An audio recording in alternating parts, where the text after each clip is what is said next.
¿Qué tal, hermanos? ¿Cómo están? Bienvenidos a este primer episodio. Yo soy Sandra y hoy exploraremos tres pilares que definieron los inicios de nuestra fe y que siguen siendo vitales para nosotros hoy.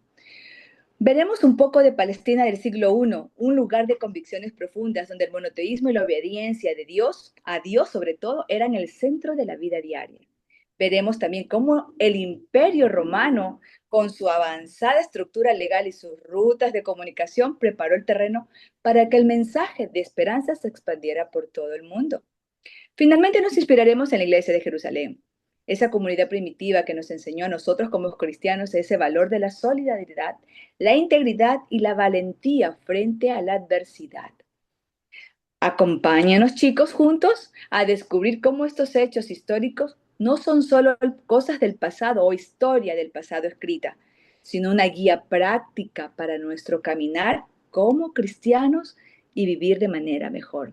Con- Comenzamos contigo, Gerardo. Cuéntanos un poco del Imperio Romano para esta clase de Historia 1. Claro que sí.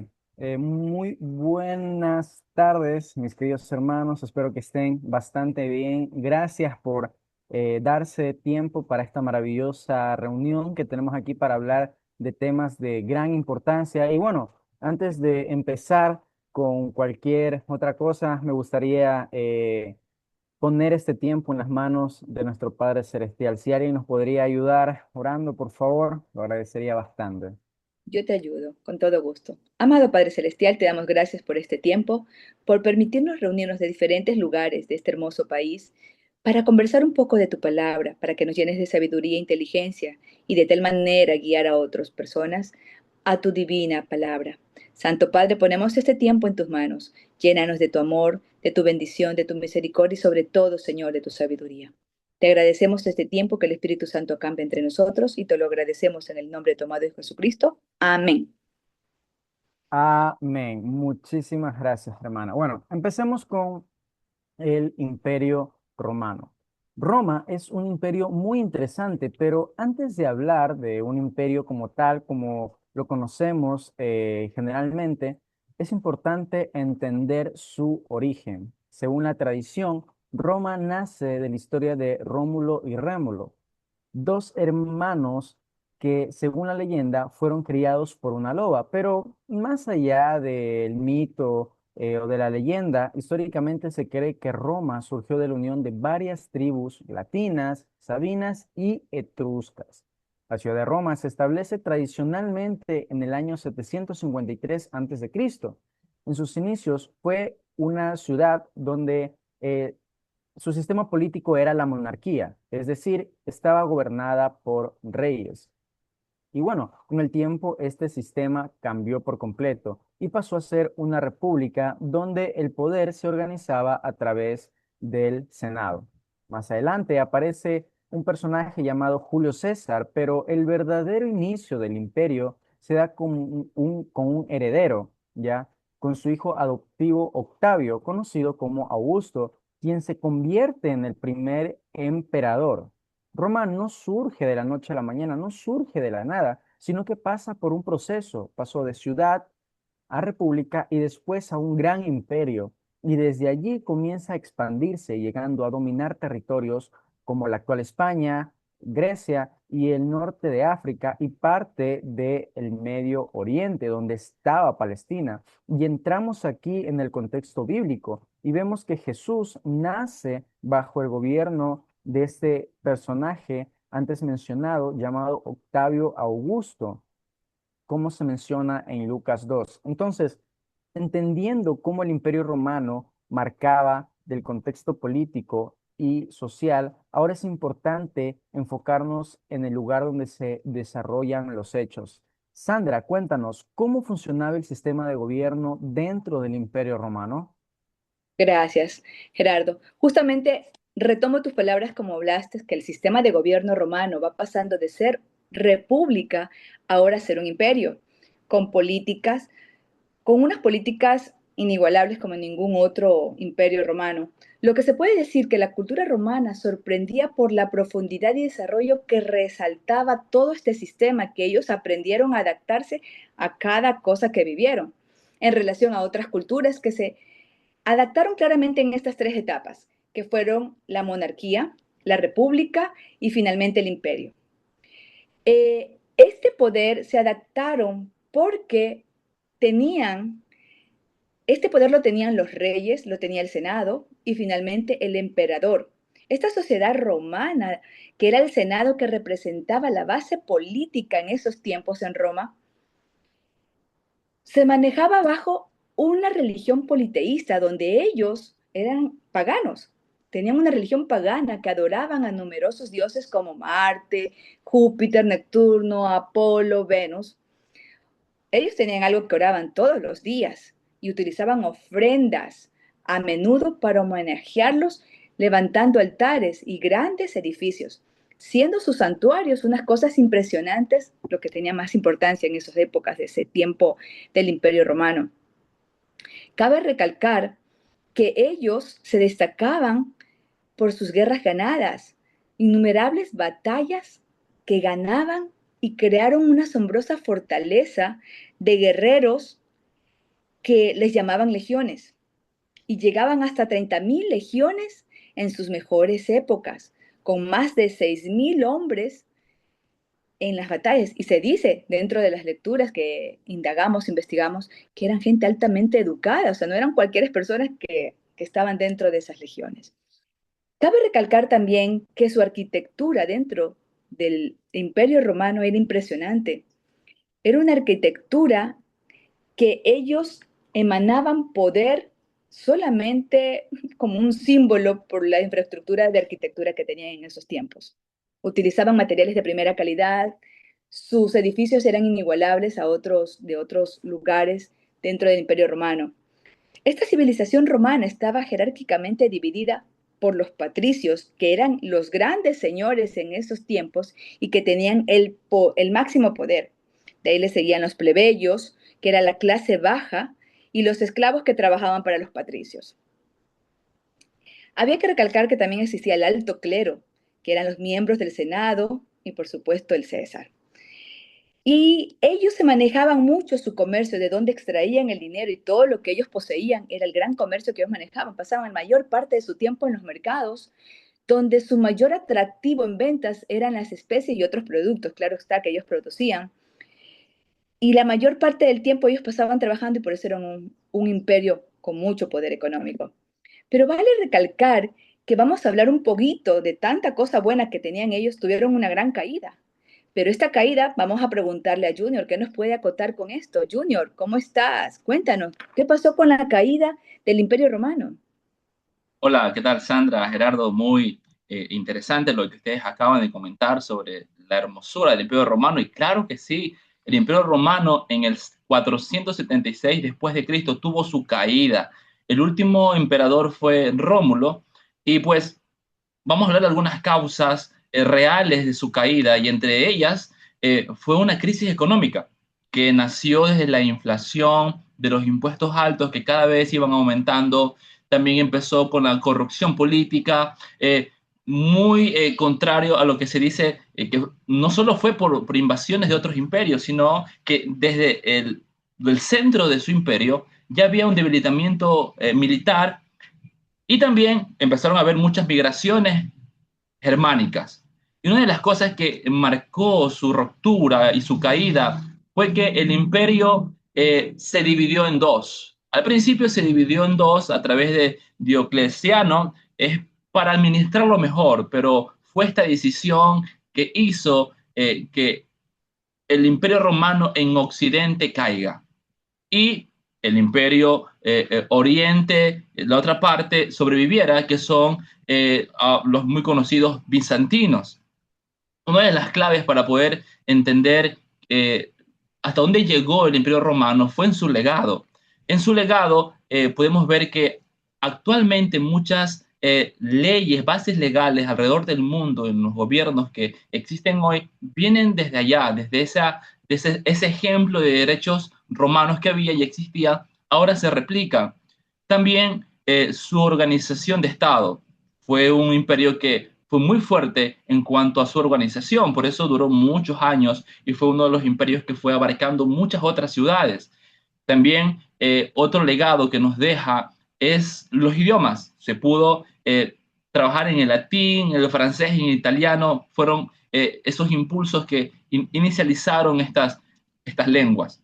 Y también, obviamente, como nos comentaba Sandra, su infraestructura, sus ciudades, sus templos, fueron un impulso, fue una inspiración para otros imperios. Y también cabe recalcar que en ese imperio, pues podemos ver que también comenzó la difusión del cristianismo, que es algo que vamos a hablar ahora, a través de Constantino, que empezó y ayudó a expandir el cristianismo por toda Europa. Y es muy hermoso hablar de este tema porque queremos ahora hablar también acerca de cómo fue esa Palestina en el siglo I, esa Palestina en el tiempo de Jesús. Así que, ¿qué tal si tomamos un tiempo también para hablar de cómo fue esos inicios de Palestina? Y para eso quiero que, por favor, Sandra, nos puedas dar un poco más de luz acerca de cómo fue Palestina en el siglo I. Gracias, Junior. La situación política y religiosa de Palestina en los tiempos de Jesús estaba jerarquizado del poder romano y poder judío. Y la religión que practicaban los judíos en aquel tiempo era un tipo de judaísmo, creencias, prácticas religiosas. Toda religión y todas estas religiones tenían dos ejes fundamentales. Entre ellas podemos ver los dogmas, que son creencias y principios de fe, que los gobernantes y la relación que tiene el ser humano con el ser divino. Y cómo el pueblo respondía a la presencia de Dios y cómo ellos querían conectar con ese Dios a través de diversos rituales como oración, fiestas y otras cosas más. Y también hay que enfatizar que en la parte moral ellos plantearon a sus creyentes una función ética o función moral que ellos llamaban en sus tiempos, era un comportamiento frente a un Dios justo y santo y frente a los demás. Cabe recalcar también que la situación política en esos tiempos estaba dividida en el poder romano, que era el emperador, el senador y los procuradores, que velaban por todo lo que ocurriese dentro de las colonias romanas, y en este caso Palestina estaba dentro de la colonia romana. Entonces, todos aquellos que vivían dentro de esa colonia romana debían obedecer de manera obligatoria todo lo que dijeran este poder romano, o sea, lo que era el emperador, el senado y los procuradores. Y algo que hay que recalcar, que el segundo poder judío estaba en manos del Senadrín. Pero para esto, continuar con este maravilloso tema de la Palestina en siglo I, en esta clase de Historia 1, vamos a pedirle a Junior cómo funciona este gobierno. Cuéntanos, Sí, Junior. bien nos recalcaba Sandra, estos reyes vasallos eran puestos y aprobados por Roma, eran gobernantes sometidos a Roma y ellos juraban fidelidad a Roma. Aunque gobernaban el pueblo, no eran completamente libres. Ellos, entre sus características de cómo funcionaba su gobierno, es que ellos tenían que cobrar impuestos, mantener el orden, cumplir con las leyes romanas y claro, su autoridad dependía de este respaldo eh, romano. Bueno, uno de los temas que trajo mucha conmoción a este pueblo del siglo I, la Palestina, fue el tema de los impuestos, ya que el pueblo tenía que pagar tributo a Roma y esto traía una carga económica para todo el pueblo y una molestia en la población. Por eso hemos escuchado que un cobrador de impuestos era mal visto en la sociedad, ya que se añadía a este imperio opresor. Y bueno, dentro de estos grupos de poder encontramos grupos influyentes, tanto líderes políticos, líderes religiosos y también personas con poder económico. Y su economía, su sociedad, se fundamentaba principalmente a través de la agricultura, era su principal ingreso, pero también de la pesca y de pequeñas industrias de cerámica o de conservación de pescado. Esta era su economía, pero también un tema muy importante era su fe, la religión. Y para eso, ¿qué tal, Gerardo, si nos puedes dar un poquito más de luz acerca de cómo era la fe en Palestina en Gerardo, el siglo? justamente déjame acotar algo con el Senadrín, que tengo que puntualizar. Es algo súper interesante que deberemos recalcar en este tema. Discúlpame, Gerardo. Era que el Senadrín era un grupo de 70 eruditos que ellos hacían que el gobierno, que se cumplieran todas las leyes religiosas, y sobre todo las leyes políticas en ese tiempo. Quería acotar este poquito, que creo que me faltó un poquito acotarlo, pero para que entiendan todos que era el Senedrín, porque era el segundo poder judío en manos del Senedrín, que eran los 70 eruditos, que ellos hacían cumplir las leyes religiosas y las leyes políticas, eran también la máxima autoridad en esos tiempos. Así que continuemos, Gerardo, quería contar ese pequeño tema que tal vez me faltó un poquito. Claro, Continuemos, Gerardo. claro, muchísimas gracias, Sandra, muchísimas gracias, Junior, por su aportación y acotando lo que dice Sandra con respecto a la ley, al Sanedrín. Es verdad, el judío vivía su fe, es fundamental entender esto. A diferencia de otros pueblos, ellos creían en un solo Dios, eran monoteístas, no había espacio para múltiples deidades. Esta estaba en el centro de su identidad y se expresaba claramente en Deuteronomio 6, versículo 4, que dice, Oye Israel, Jehová nuestro Dios, Jehová uno solo es. No había espacio para más deidades. Y esto no era solo una creencia más, era su convicción, era su base. Para ellos solo existía un Dios verdadero y no podían rendir culto a ningún otro. Además, se veían a sí mismos como un pueblo escogido y esto implicaba que debían vivir de manera muy diferente, con normas específicas que regulaban su vida espiritual, social y moral. La ley, claro, era fundamental. No solo definía su relación con Dios, sino también cómo debían comportarse en la sociedad. Por ejemplo, habían diversas leyes y una de ellas eran las leyes alimenticias que indicaban qué podían o qué no podían comer. También habían normas sobre cómo actuar ante delitos o cómo tratar a personas e incluso cómo relacionarse con personas enfermas y extranjeros. Entonces, no era simplemente religión, era un estilo de vida muy complejo y muy completo también. Todo estaba conectado y en medio de ese contexto aparece Jesús trayendo un mensaje que estaba conectado con esa traición y que también desafiaba a muchas de las ideas antes establecidas. Entonces, viendo todo esto, el Imperio Romano como contexto y la realidad espiritual en Palestina, entendemos que el escenario ya estaba listo y preparado. Ahora, en medio de todo, surge algo clave, el nacimiento de la iglesia en Jerusalén, que marca el inicio de un movimiento que no solo responde a este contexto, sino que empieza a transformarlo. Junior, dinos, ¿qué puedes decirnos con respecto y cómo comienza, qué impacto tuvo este nuevo movimiento, la iglesia en Jerusalén? Sí, este movimiento que fue inicializado por el Señor Jesucristo, que más después lo llegan a llamar cristianos, era una iglesia, que se la denomina iglesia primitiva, que su vida espiritual connotaba las bases de la enseñanza de la palabra. Ellos también eran constantes en la oración y dependían constantemente del Espíritu Santo. Estas enseñanzas eran basadas en todo lo que Jesús había enseñado en sus 3 años de ministerio cuando estuvo caminando por las calles de todo este pueblo que acabamos de nosotros leer. Esta comunidad era una comunidad muy fuerte, era una comunidad unida entre creyentes que tenían una comunión diaria. Ellos se reunían tanto en el templo, que era el lugar como central, pero también en las casas. Eran caracterizados por el cuidado de los necesitados. Se dice y se aclara en la Biblia que vendían hasta sus posesiones para poder ayudar a otros, ya que su misión estaba centrada en Cristo y la ayuda al crecimiento de la iglesia, llamando al arrepentimiento con un testimonio público. Y claro, en base a toda esta enseñanza, como la iglesia primitiva se está caracterizando, para poder dar poder, algo les acompañaba a ellos, y era el poder de Dios, ya que los primeros discípulos hacían milagros y señales, sanidades, y lo hacían en el nombre de Jesús. Y esto daba poder, daba base a este nuevo movimiento que hasta ahora está activo, está presente, y es la fe que nos mantiene pues con ese gozo, la sencillez y la valentía, esa fe firme que también lo tuvo la iglesia en el primer siglo. Pero no todo era color de rosa, ya que empieza una persecución, una oposición al cristianismo. ¿Y qué tal, Gerardo, si nos hablas un poquito más sobre esto?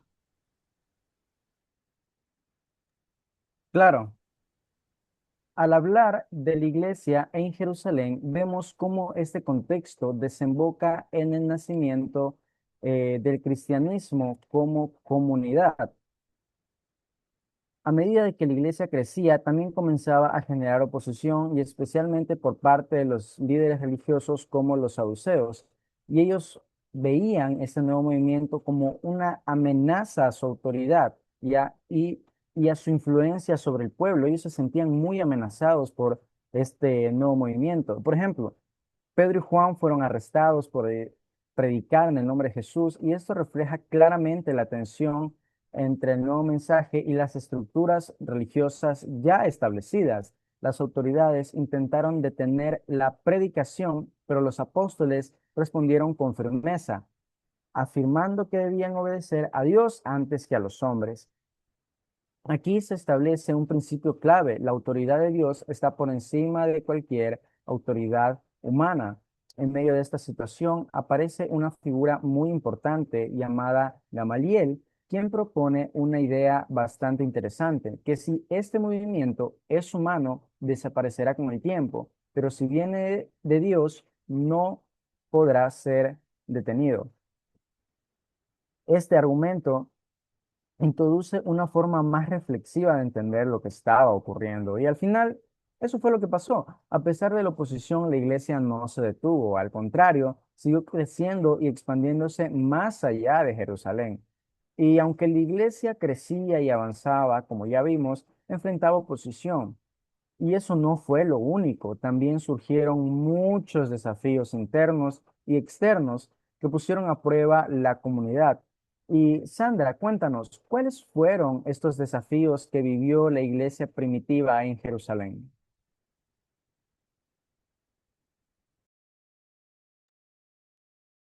Sandra, su micrófono está Ok, apagado. Muchas gracias, gracias. gracias.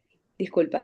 Más allá de esa persecución que ellos sufrieron, los desafíos que enfrentó fueron las crisis éticas, como el caso de Ananías y Zafira, que lo podemos analizar en el relato de integridad y el engaño de, que tuvo en la ofrenda en Hechos del capítulo 5 del 1 al 11, por lo que ellos hicieron, que vendieron sus propiedades, pero no dieron completo a los apóstoles. Pero como Pedro tenía el Espíritu Santo con él, pudo analizar y estos Ananías y Zafira murieron inmediatamente.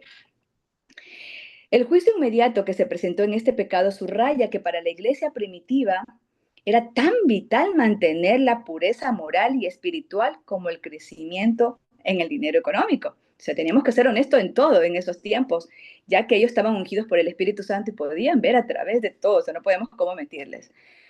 El, Esto fue un modelo como de equilibrio para que la iglesia de Jerusalén se presentara con un sistema donde la doctrina, la comunión y la disciplina sea el éxito auténtico donde nace la fidelidad con Dios en medio de conflictos internos y oposición externa, que lo que más sufrieron y de altas jerarquías sufrieron oposición externa. Lo que nos enseña esto es que todo esto nos invita a nosotros trabajar a nuestras comunidades, a nuestras iglesias, buscar un punto de equilibrio para tener esa valentía frente a las adversidades y despojarnos de todo lo que tengamos. O sea, si nos toca dar nuestras propias propiedades o lo que tengamos hacia el servicio de Dios, debemos estar dispuestos porque las recompensas son mayores, que es el reino de cielo. No estoy diciendo que Dios me va a devolver todo como lo hizo Job, sino que voy a tener la vida eterna estando con Dios, que es lo más preciado que los cristianos ahora entendemos y queremos. Porque esa es la verdadera fidelidad que nosotros podemos presentarle a un Dios en medio de conflictos. Entonces, chicos, esto me invita por lo menos a mí a tener una pureza comunitaria ante mis hermanos bajo la la premisa de una obra guiada por el Espíritu de Dios que no se cansa de estar con nosotros. Hermanos, lo único que yo les puedo decir que en el caso de Ananías y Zafira deberíamos hacer lo que hizo Pedro y Juan ante el concilio, como lo dice en Hechos capítulo 40, en el Hechos 4, capítulo 4 del 1 al 22, que dice, obedecer a Dios antes que a los hombres. Eso está en el 5:29 también, hermanos, tengamos conciencia de que Dios es el único que nos puede dar todo. Esto es en cuanto a lo que yo les puedo comunicar, hermanos, y creo que hemos concluido con nuestro tema de lo que realmente estos tres puntos nos han enseñado. Para eso Gerardo nos va a dar una conclusión de este tema. ¿Qué opinas de todo esto que hemos analizado hoy día, estimado Gerardo? Claro, muchísimas gracias por darme esta pequeña oportunidad y poder conversar sobre estos temas interesantes. Y es verdad, al final cuando unimos todo, vemos algo realmente impactante. No fue casualidad. El Imperio Romano, con toda esa estructura y poder, preparó el escenario perfecto. Palestina, con su carga espiritual y social, evidenciaba una necesidad profunda en el ser humano, y en medio de todo esto surge la iglesia en Jerusalén, no como una institución más, sino como una respuesta directa de Dios. Porque comenzó como un grupo pequeño en medio de oposición y dificultades, no se detuvo ni el poder político de Roma, ni la presión de las autoridades religiosas lograron frenarlo. Porque cuando algo viene de Dios, no depende del contexto para avanzar. Amén. Justamente eso es lo que convierte en este momento de la historia algo decisivo. No fue un hecho más, fue un punto de quiebre que terminó transformando al mundo entero y nos sigue impactando hasta el día de hoy. Eso podemos concluir que fue cómo nació la Iglesia de Jerusalén, la cual se estableció como un modelo de vida comunitaria basado en la solidaridad económica, la perseverancia de la doctrina y una integridad espiritual que les permitió crecer y, a pesar de la oposición de las autoridades de la época, ser lo que somos ahora, cristianos con integridad. Muchas gracias, hermanos. ¿Algo más que tengan que acotar? Junior, Gerardo, muchas gracias por este tiempo en este podcast. Esperamos encontrarnos en otra oportunidad. De tal manera, bendiciones, hermanos. Que Dios me los bendiga siempre. Bendiciones. Gracias. Bendiciones. Muchísimas gracias por este tiempo.